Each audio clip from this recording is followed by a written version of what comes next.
When the most dangerous woman in the Empire appeared at my door bleeding and desperate, she told me the Emperor was planning genocide against 3 species, including humans, and she needed my help because I was the only person who benefited from betraying her own empire. The alarm on my wrist flashed midnight blue as a pounding echoed through my quarters. Heart racing? I fumbled for my comms, but before I could utter a word, there came another sharp knock, more insistent this time. Whoever it was knew they wouldn't be denied entry tonight.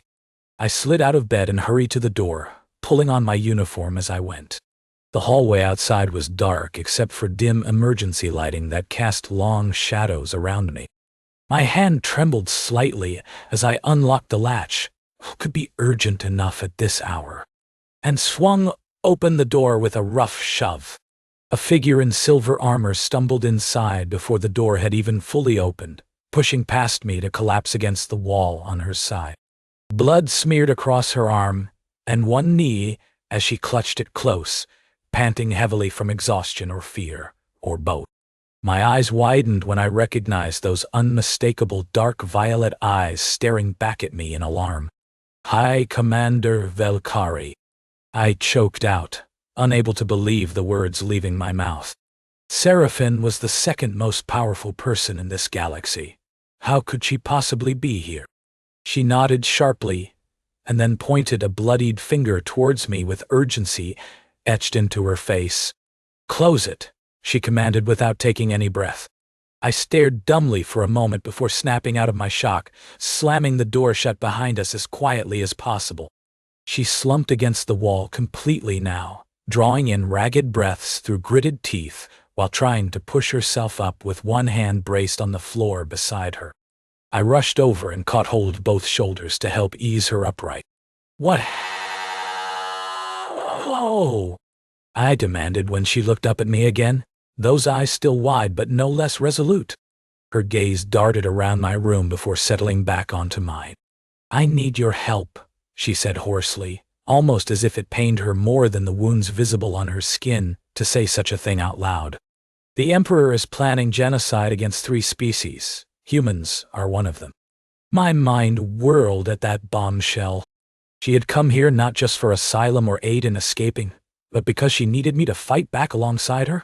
The High Commander, who'd made it clear from the start of our interaction 6 months ago that I was an expendable figurehead to this empire?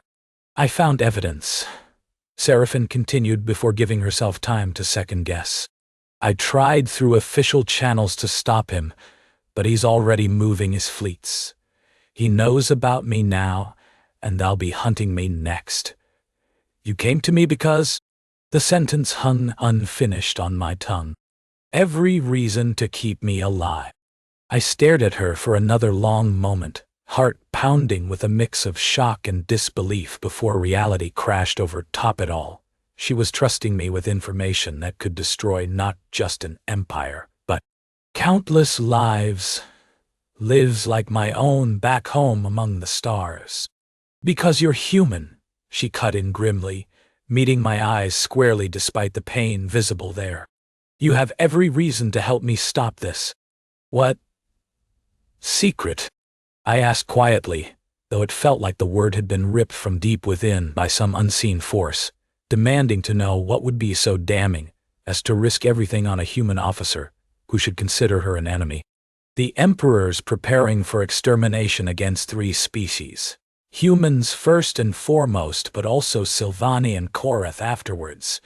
Billions of lives he plans to wipe from existence." My head spun with the implications as I worked to process it all while moving to get some medical supplies out of my kit, pressing a clean cloth into her hand so she could stem the bleeding more efficient. "Genocide," she replied without hesitation. She nodded in gratitude but didn't let that distract her for long. "The evidence is ready," she continued, as if she had rehearsed this moment over and over again inside herself already. There was no room left here for anything less than ruthless efficiency or desperate hope. "I have what he's planning, who his generals are behind it when the fleets will mobilize. If it reaches the Galactic Council, Krath won't be stopped in time, but there isn't anyone else I can trust with this information." She looked up at me then, as if seeking some sign of confirmation or approval, and found something more. "So you need a human to help you save humanity," she said softly, though still firmly once her eyes met mine again, trying hard not to show too much vulnerability. "You understand what's riding on this now." I nodded slowly and moved over by her side so I could begin bandaging the deeper wounds where blood was pooling in dark rivulets through the layers of fabric already pressed against them. "So," she continued as I worked quietly but steadily, "this is why you're here."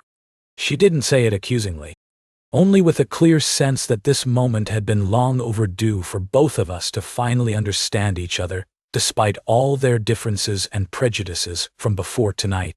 And now, there Jake carefully examined each part of his quarters to ensure there were no signs that would lead back to Seraphine's presence, hiding her medical supplies and blood-stained cloths in a secure locker. He knew he had little time before someone came looking for their missing High Commander. "Seraphine," Jake said softly as he turned towards the Vel'Kari commander who sat on his bed, head bowed over documents she handed him earlier. "I've called in favors from my human contacts to get us a safe house." He watched her reaction closely, hoping that this small comfort would ease some of her tension. She looked up with a nod and then winced as the motion pulled at one of her wounds. "Thank you," Seraphine replied through gritted teeth, pressing another cloth against the wound on her forearm. Her eyes were fixed intently on Jake's face now, searching for any hint that he might not believe her or turn her away. Jake returned to his task methodically as he spoke. "Well, head there tonight when it's dark, and less likely anyone will be patrolling." He knew the abandoned section of the station was their best bet. It was isolated enough to avoid immediate detection, but still close enough for quick access if needed. Seraphine stood with a wince and placed her hand on Jake's shoulder for support as she pushed herself upright despite being far from fully recovered. She glanced down at him briefly, before nodding in acknowledgement of his strength and trustworthiness. "You know what we must do?" she asked, voice steady but filled with unspoken fear. Jake nodded solemnly. "We need to reach the Galactic Council." He had already begun planning for this moment as soon as Seraphine first appeared at his door. The idea was insane on its face. How could they possibly get past Vel'Kari security and make it through neutral territory without detection?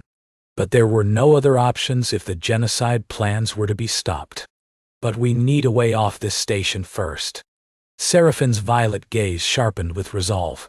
"Then tonight," she said firmly, determination plain in every line of her posture, despite the lingering pain that forced her movement slow and careful. "I have contacts," Jake continued, trying not to let his own doubts show too much as he met her eyes squarely. Jake stepped closer to look into those fierce violet depths, nodding slowly. "Together," he confirmed quietly, but without hesitation. She was not just a Vel'Kari commander anymore. Now she had become his responsibility and ally against an empire bent on genocide. Seraphine looked at him strangely after that word, perhaps the only thing stranger than her trusting a human officer in the first place. "You are not what I expected from humans," she said, almost as if speaking to herself more than to Jake. He smiled gently. Likewise. The weight of their unlikely alliance settled between them like an unspoken truth. Two people against an empire, but with no choice left save for mutual trust and determination.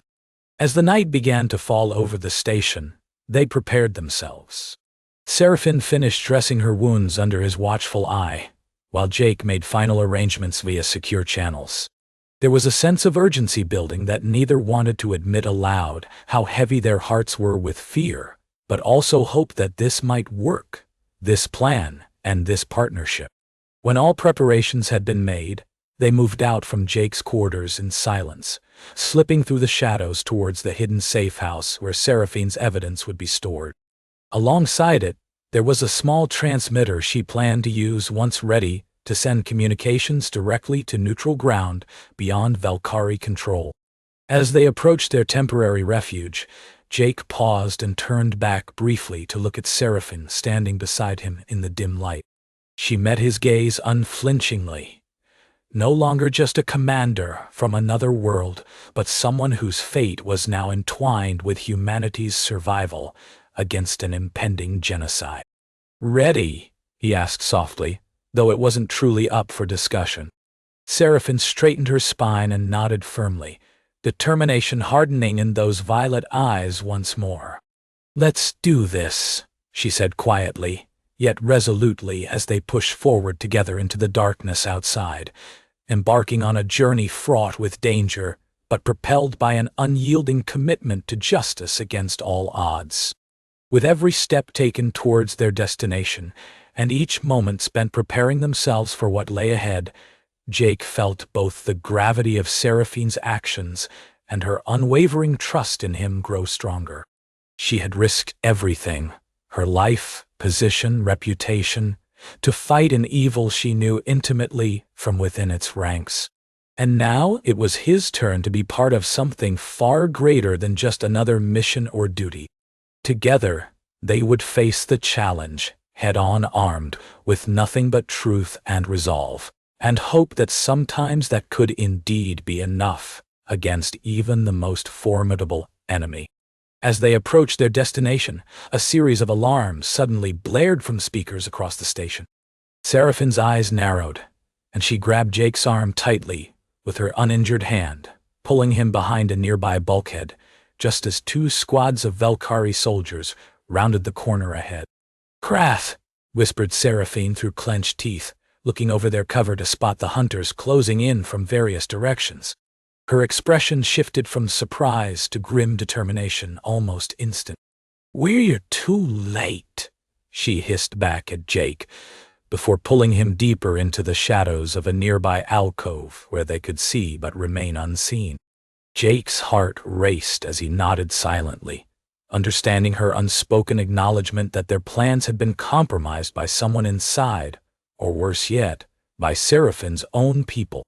"They know," was all he needed to say aloud, as his mind worked swiftly through options. Seraphine turned towards him then, a fierce light in those violet eyes, even as fresh blood from reopened wounds trickled down her forearm and cheek. They moved swiftly, but with lethal precision, through the dark corridors of the station, taking out Kraft's hunters one by one without making a sound other than the sharp snaps and thuds as their combat suits made contact with those trying to capture them. She did not need words. The trust between them had already been established beyond simple communication. "Follow my lead," she instructed succinctly before springing forward into action.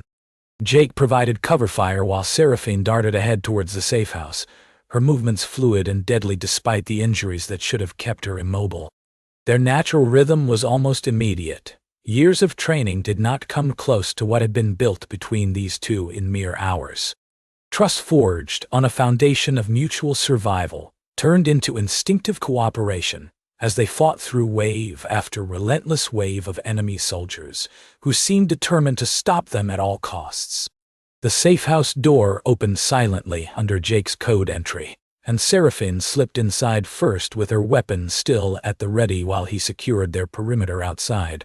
Once certain no immediate threats followed them, she emerged again, now armed not only against enemies, but also prepared for what lay ahead in neutral space. Her injuries were bandaged hastily yet effectively by both her own expertise and Jake's medical skills. Together they made a final sprint to reach the shuttle hidden beyond easy detection. As they neared it, Seraphine paused briefly to catch her breath, while Jake confirmed their escape route once more via encrypted channel with his contacts on neutral ground. Her fingers danced over controls even as she barked orders at him without needing to look back. "Weapons ready, shields up." Jake joined her inside quickly, taking his place in the pilot's seat while Seraphine maneuvered around them both efficiently to man weapons and set defenses against pursuit. "Go," he ordered succinctly when all was set and certain that help would arrive soon. She nodded grimly before diving into the cockpit of the small craft. The engines roared to life with a sudden burst of power as they launched from their hiding spot barely seconds before Kraft's forces could reach. accelerating away at breakneck speed toward neutral space. Jake kept the shuttle nimble enough for evasive maneuvers, while Seraphine's eyes scanned screens and fired back against superior numbers. Their ship was outgunned but not outmatched thanks to her precision tactics and his adept piloting skills. Yet despite their best efforts, they were still pursued relentlessly by Krath's forces, who did everything within treaty limits to stop them from reaching safety. Their craft took several hits during the fight, but somehow managed to keep going, limping towards Sanctuary far enough outside Vel'Kari control where pursuit would be illegal. As soon as it became clear that their pursuers had no further options, Jake slowed down and brought the shuttle into a holding pattern above neutral space, while Seraphine's body shook from sheer relief, mixed with lingering adrenaline. They were safe, momentarily, but also battered physically and mentally by everything they had just endured. In the quiet moments following escape, Jake found himself in the cockpit, staring at starry darkness beyond viewport windows. His mind raced, but his eyes saw only infinity spread out before him, a vast cosmos unmarred by conflict yet full of potential dangers. Jake shrugged nonchalantly, though inside his chest felt heavy with responsibility for this unexpected ally. "I'm just driving." Seraphine's hand pressed gently to one side of his face then, her touch soft yet insistent, as if trying desperately to convey something beyond mere gratitude. Seraphine joined him quietly after a moment, sitting beside where he stood and leaning against the console they shared as pilots often did in such moments of reprieve between battles. "You saved my life," she said softly into the silence. She met his gaze unwaveringly now, instead of looking away or remaining distant like before. "What do you see when you look at me?" she asked, her voice barely above a whisper, but clear in intent.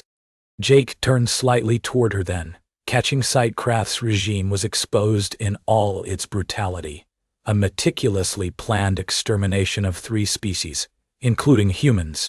Seraphine's testimony cut through the air like a blade, each word cutting deeper into the collective heart of those present. She described her discovery with clinical precision and an undercurrent of rage that none could ignore. Across from them stood Krath himself, his presence towering yet now diminished in light of undeniable proof against him. He tried to deny it all. The evidence was overwhelming, leaving no room for deceit. The council moved swiftly, arresting Krath on sight, effectively dismantling the regime he had built with fear and oppression. As word spread through neutral space and beyond, shockwaves rippled across galaxies. News of Seraphine's actions reached every corner of civilization. She stood before the council as a symbol of resistance against tyranny, her reputation tarnished, but her moral compass irrefutably clear. "You betrayed your own people," an envoy from Vel'Kari accused sharply when it was their turn to speak in judgment. The chamber fell silent, awaiting Seraphine's response. "I betrayed a tyrant." She stared back without flinching, eyes steady and unyielding. "My people will understand or they will not." Jake observed her closely, feeling the weight of those words even as he sensed their power to shift destinies. The Vel'Kari Empire fractured under this truth. Reformers emerged from shadows, supporters of Krath fled in fear. A new chapter was beginning. "Give me asylum," Seraphine requested softly when it became clear that her immediate fate hinged on such decisions. "Let the evidence speak for itself." The council deliberated briefly before granting permission. The decision marked a turning point. Seraphine would live, but without rank or purpose in her own empire's hierarchy. That evening, Jake found Seraphine alone on one of the council building's balconies overlooking the capital. She stood there with hands clasped behind her back, eyes fixed onto distant stars that shone like cold reminders of everything lost and gained. "You are a traitor," she murmured aloud to herself more than him, voice devoid of self-pity but heavy with acknowledgement. Homeless, no rank or purpose.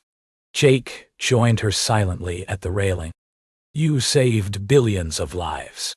His tone was quiet yet firm. She shrugged indifferently, turning slightly towards him as if seeking an answer in his eyes rather than his words. That does not feel like home. He squeezed her hand gently where it rested against hers beside the rail. Maybe home is not a place, he offered softly, meeting her gaze directly now.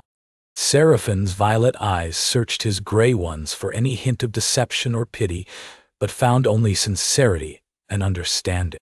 What, then? She asked quietly after some moments passed between them under starlit skies. He smiled faintly before answering, People. People. His fingers tightened around hers as he spoke. People you trust. People who trust you. Seraphine stared at him for a long moment, her expression unreadable, but tinged with something akin to hope, or perhaps even gratitude. This human. He had helped when she could have easily died alone in the night of Krath's hunters. He fought beside her and held nothing back despite clear risks involved. I would like to be someone you keep trusting. Seraphine's gaze softened, just marginally. This human beside whom she stood, this soldier who risked everything for what was right, even when it meant challenging authority and risking all they knew for strangers. He turned slightly towards her, then as if inviting a new kind of trust, one born from mutual respect rather than imposed duty. You trusted me with your deadliest secret, he reminded quietly, his tone warm yet respectful. A flicker of something akin to resolution sparked in her eyes before she met his steady gaze directly once more. She kissed him then, not out of desperation or survival instinct but deliberately, choosing each motion with care. Yes, she murmured against his lips, as if sealing a pact between them under the vast sky that bore witness to their shared journey. In silence that lingered comfortably between them, amidst stars and whispers of change echoing across galaxies far below, Seraphine began understanding what home truly meant. Not just a place, but something deeper within reach when you trust. Another with your heart as well as your life. I think I would like that. Jake pulled back gently after the kiss ended, still holding her gaze warmly without releasing her hand from its grip.